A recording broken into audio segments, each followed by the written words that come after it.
42 ମୌଜା ସେଡୁଆ ନଦୀରେ ବୁଡ଼ି ଯୁବକ ନିଖୋଜ।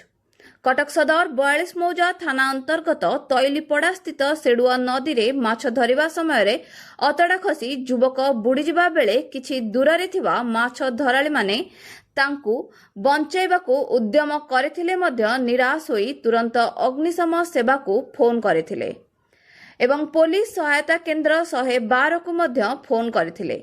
ସୂଚନାଯୋଗ୍ୟ ଯେ ନିଖୋଜ ଯୁବକ ଜଣକ ଏରଞ୍ଚ ଗ୍ରାମର ଜଗଦୀଶ ଭୋଇ, ବୟସ 32, ପିତାଙ୍କ ନାମ ରବି ଭୋଇ।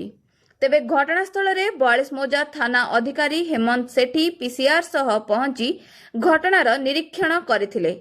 ଅଗ୍ନିଶମ ସେବା ବାହିନୀ ପହଞ୍ଚି ଉଦ୍ଧାର କାର୍ଯ୍ୟ ଜାରି ରଖିଥିଲେ ମଧ୍ୟ ଯୁବକଙ୍କର କୌଣସି ସନ୍ଧାନ ମିଳିନଥିଲା। ସନ୍ଧ୍ୟା 7ଟା ପର୍ଯ୍ୟନ୍ତ ନଦୀରେ ପାୱାର ବୋଟ୍ ଦ୍ୱାରା ଖୋଜାଖୋଜି କଲା ପରେ ଅନ୍ଧାର ହୋଇଯିବା ହେତୁ ଅଗ୍ନିଶମ ବାହିନୀ ନିରାଶ ହୋଇ ଫେରିଛନ୍ତି। ଆସନ୍ତାକାଲି ଭୋର 5ଟାରୁ ପୁଣି ଖୋଜାଖୋଜି କରିବେ ବୋଲି କହିଛନ୍ତି ଅଗ୍ନିଶମ ସେବା ବାହିନୀର ଅଧିକାରୀ ବିକାଶ ସାହୁ।